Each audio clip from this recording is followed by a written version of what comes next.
Ready? All right. Oh, it's already recording. Yeah. Okay. Ready? All right. I'm sad we don't have the mics. Yeah. I know. Okay, anyways.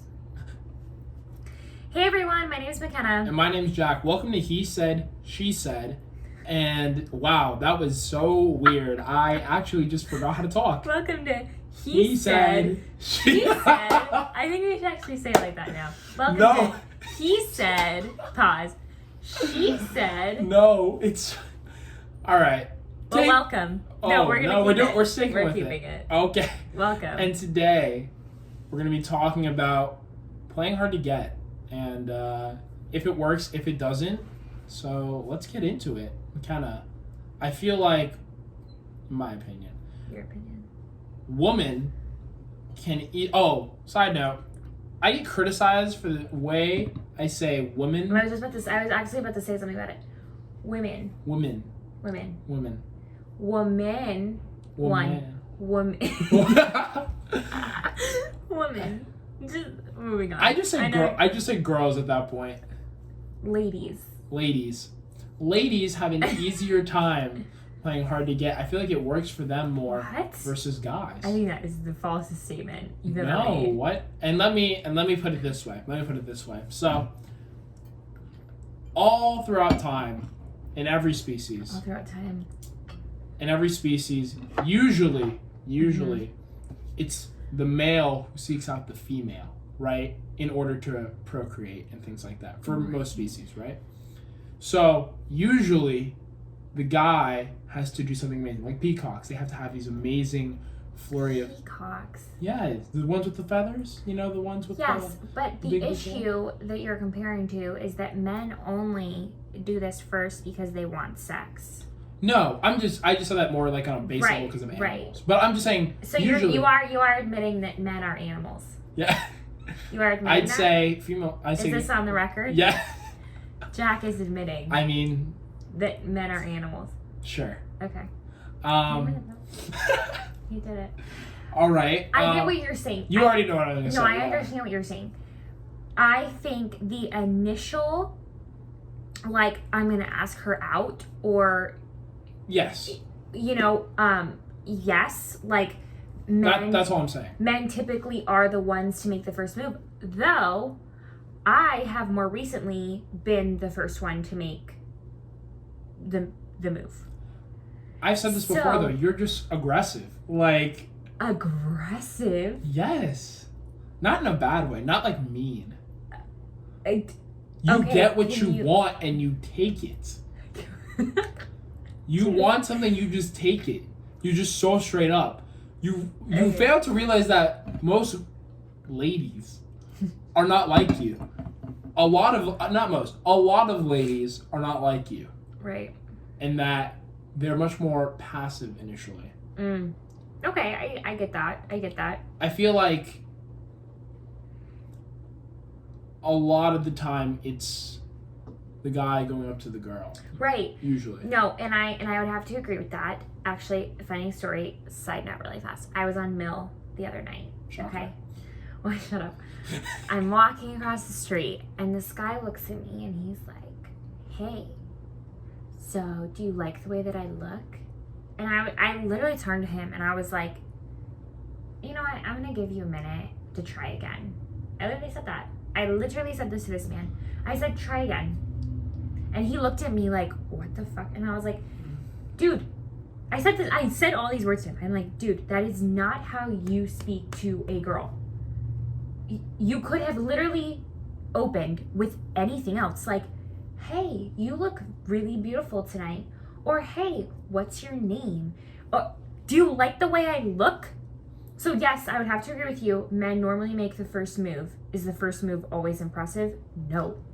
Exactly. And so, more so, getting onto my point, that didn't work, right? No. So you were automatically turned off by it. And automatically, right. Nothing ever happened between you and this gentleman. No. I don't even know his name. Exactly, right? So it's more... It's of much more importance for a guy, depending on what moves he makes versus what moves the girl makes. I guess, because usually the guy just will... I'm trying to think of the word, but the guy will he will base what he's going to do based off the girl's reaction or the girl's feedback. I guess you're right, because if I walked up to a guy on Mill and I said, hey, do you like the way I look? I would have probably got a way different reaction from a guy than if the guy said it to me. Exactly. Do you know what I mean? Exactly. So, okay. Because that's not normal. And it's not appropriate, or is it even remotely, like, attractive? It's not appropriate for the girl to say that? I don't think... it's appropriate at all. I just like, hey, do you like the way I look? Like, that's not a good opening line. That is a horrible... Like, that's your opening line, like, we need to talk. But, no, I understand what you're saying, and I think that you have made a very valid point. But this is my point. Yes, a man is usually the first to initiate something. But now I'm saying women weird. The woman is the one to keep it going. You think so? Actually, I'd agree with you on that one. I think definitely. And you know why? Because I feel like the ladies always...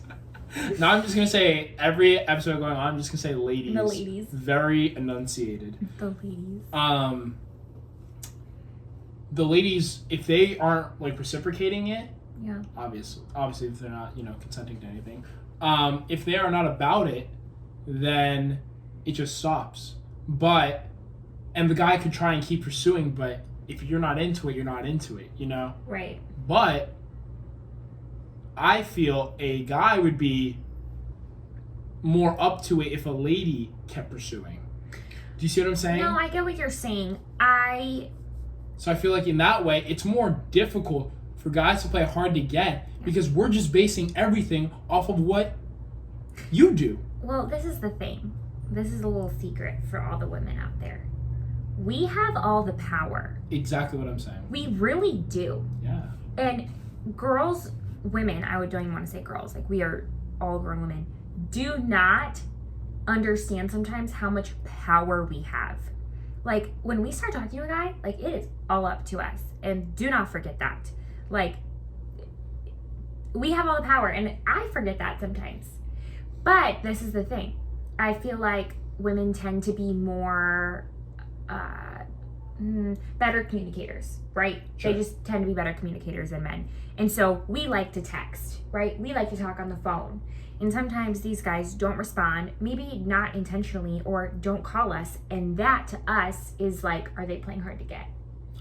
Oh. Do you know what I'm saying? So it's just a lack of knowing. A lack of knowing if they're interested, because the way that women normally, I can't speak for all women, but for me, how I show I'm interested is I text them every day. I call them, I check in on them. Like, that is how I show that I'm interested. Right. And I know for the majority of my friends, they also show that they're interested by that. But men typically are more in-person people, like showing their emotions. Would you agree with that? Yeah, especially for me. I'm definitely I hate texting. Mm-hmm. A call, I love calling. Love FaceTiming, things like that. Right. Just another step to feel like I'm actually with you. Right. When we're talking.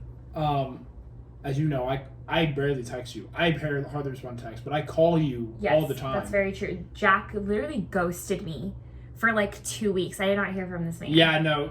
McKenna did not know if I was alive or not. But if she had called me, I would have responded. It would have been an instant response. Yeah, he would have been in ghost mode. I was like, are you okay? Yeah, she's like, are you alive? I was like, I was actually very fine. Like, I was very fine. That's my point. And this is something that I've had to realize over the years, because it's kept showing up in my life, and I think I just need to like accept this lesson.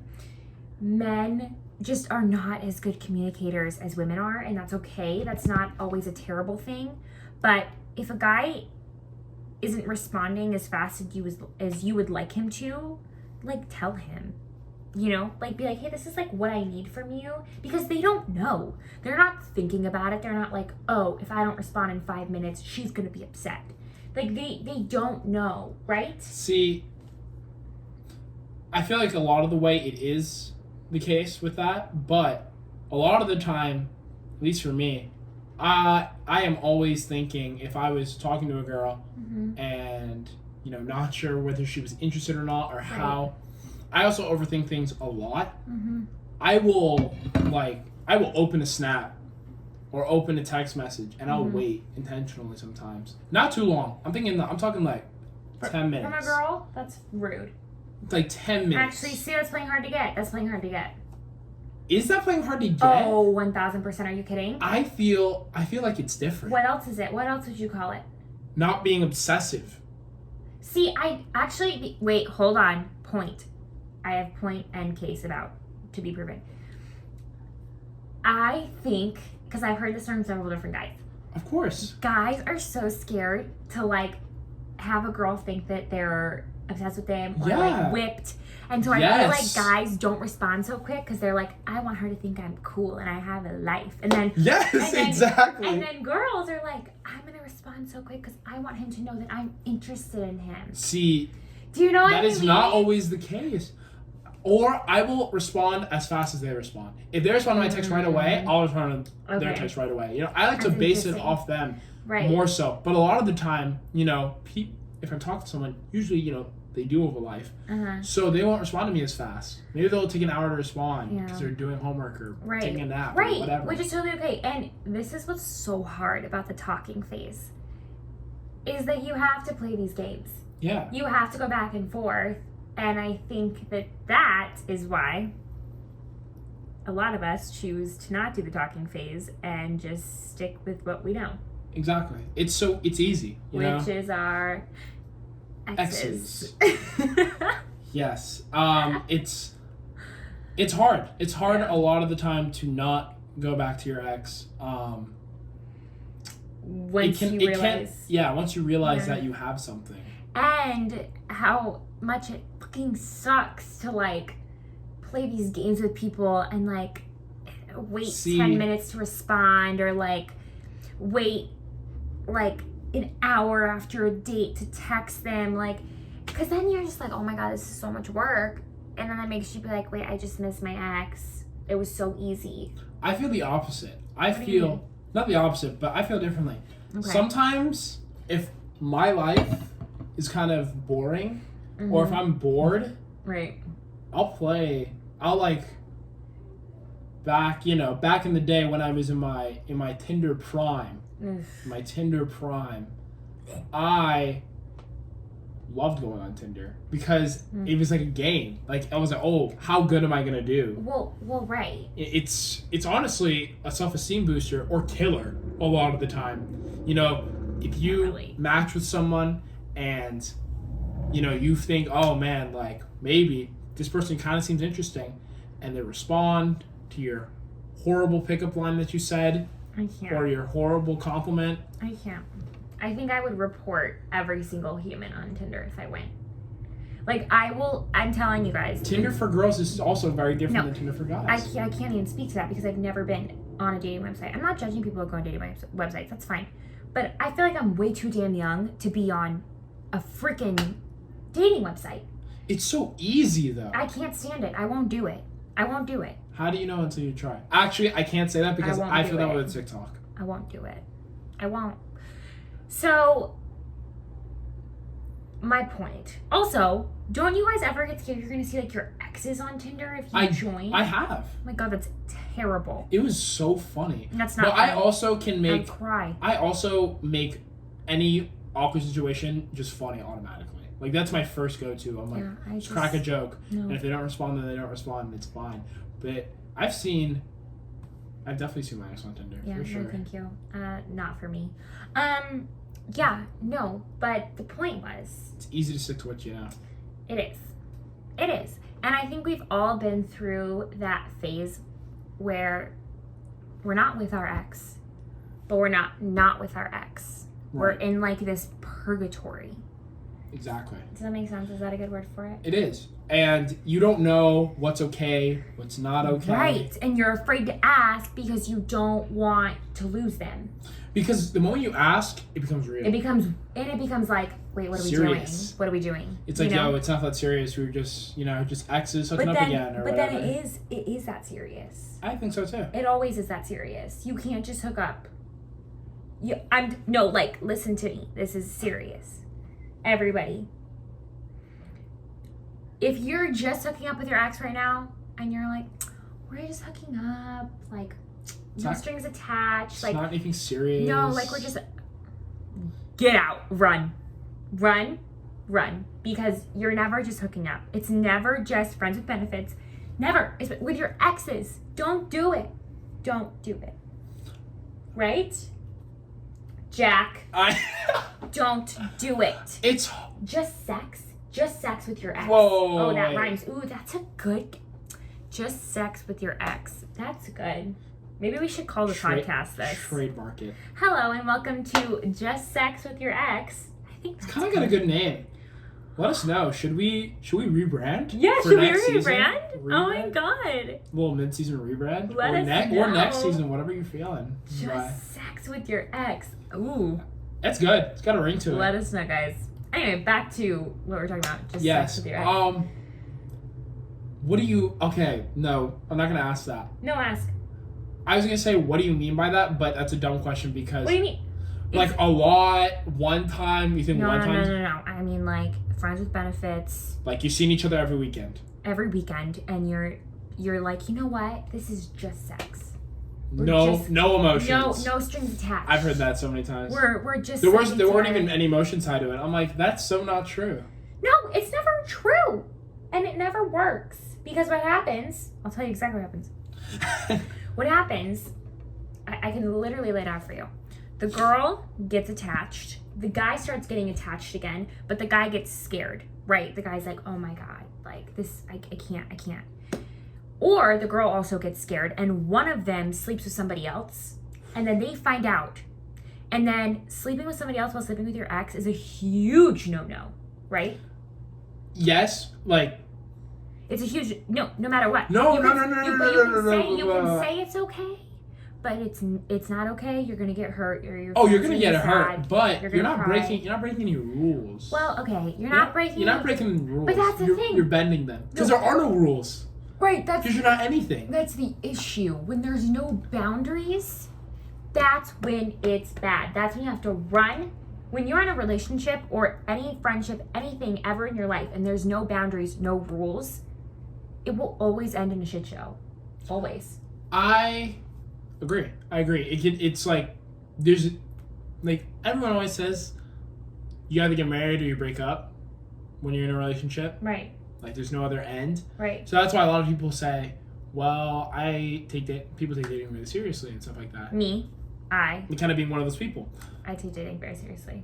I'm not dating you unless I'm going to marry you. Sorry.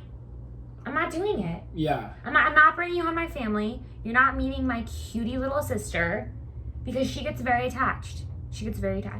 I'm not going to spend my time for years if I don't see a potential future with you. I'm not saying that we have to get married. I'm saying if I don't see a future with you, what's the point? Why would I date you?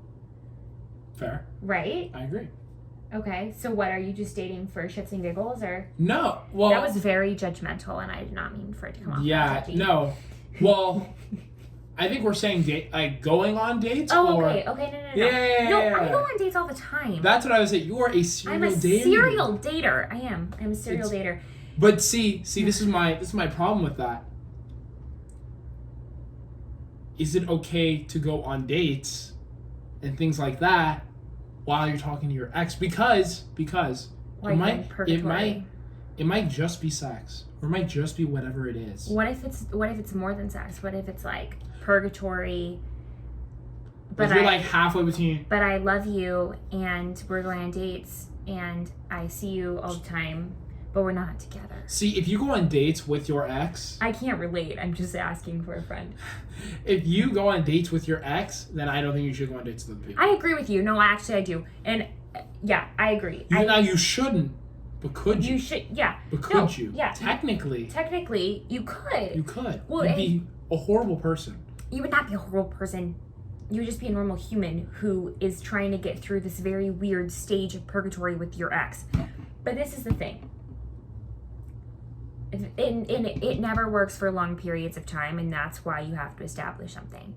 Anything, because if you are currently in purgatory with your ex, if you guys are like seeing each other, you're talking every day, on and off, you're sleeping together, you're going on dates, eventually one of you is going to be like, hey, what is this?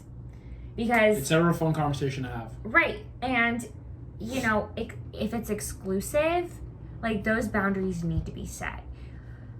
I don't know. If, you know, not that I do have personal experience with this, but if I hypothetically had personal experience with being in purgatory with my ex-boyfriend,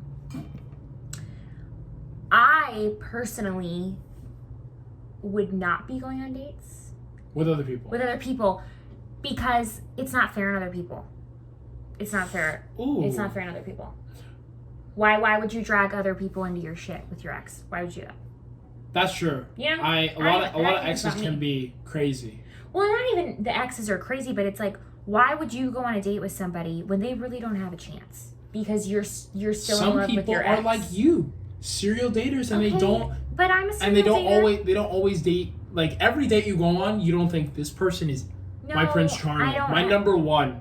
Honestly, I don't ever think that. I think exactly. I've been on maybe one date where I'm like, this guy's really cool, and I've been on a lot of dates. Exactly. So you have to imagine that there are other people like that. I agree, but you gotta read them. You gotta know. No, and I know that, but I'm saying what I'm saying. As a serial dater, even I can stop. If my ex was somewhat in the picture, because my point in all of this is that it's not fair to continue to go on dates with other people who are probably interested in you when you have no intention of pursuing, because you are pursuing your ex. Like, if I would, hypothetically, if I was not speaking to my ex, then okay, going on dates, whatever, yes. Yeah, of course. Because I don't think that there's potential with him. But hypothetically, since I think that there's potential, why would I put in energy toward other men? I'll give you another hypothetical. Okay. This is for you to digest. So, you break up. Who? You both break up. Like, you and your boyfriend. Like, you and your hypothetical boyfriend break up. Wait. But, like, my hypothetical boyfriend, we're in purgatory. So do we just end No, purgatory? different boyfriend. You have a different a hypothetical boyfriend. Okay, we break up. Yeah, you break up. Right. Whatever. But then you start talking. Okay. Right. You haven't hung out. You haven't done anything. Okay. You just start talking. We'll say maybe a week, 2 weeks after. Okay. You start talking. Because that's when you're most vulnerable. A week, then you realize how lonely you are, right? You realize how lonely you are. You realize that it sucks. Can you tell single. Jack has no experience? I have zero experience with this. And you just talking. You haven't even seen each other in person. Okay. Maybe like a couple phone calls, stuff like that. Then it starts becoming more normal. You still haven't seen them, but you start calling them more often. Right. And you know it's a bad idea to see them. But then you start going on dates. That's like purgatory, but a little bit of a different scenario, of course. But I feel like some people could possibly relate to this. Definitely not me. No, definitely not you. Not I. Hypothetically, this is the thing. If you had just broken up, okay, and it's been weeks since you broke up and you're already going back on dates, like, you're back together. You're just not going to say you're back together. If it's been years, say it's been 2 years since you broke up and you start this rekindle again and you're talking, you're going on a few dates, I think that's a little different. But if it's fresh, it's like catching up. Right, that's kind of catching up. After 2 years, a year, that's kind of catching up. You're feeling it out. You're seeing if you're different people, if this would work. That's kind of like dating each other again, right? But if it's fresh and you had just broken up less than a month ago, you're back together. You're back together. See, what I'm saying is it okay for you to go on dates with other people? No, not during that time. But you haven't seen them in person. It doesn't matter. So as soon as you start talking to your ex I think so, because I think, well, if it's romantic, if you're just, hey, I hope you're doing okay. Sometimes it's hard to tell if it's like really romantic or if you just care about the person. Oh, that's hard. See? How do you tell? That's a little different. When you're broken up, you can't. It's not that you can't, it's difficult. It's very difficult to tell whether someone's just being romantic or because you still care about that person, obviously, and maybe you know they're going through a tough time, and you say, hey, I know we're not together, but I'm praying for you, you know? That's a good topic. Right? Well, we're going to talk about that next time. We are going to talk about that next time. So stay tuned, because next time Jack and I are going to talk about if you miss them, if you want to get back together with them, or if you just care about them as a person. So thanks for listening. My name's McKenna. My name's Jack. We'll catch you next time. That was a good one. That was a good one. I liked it.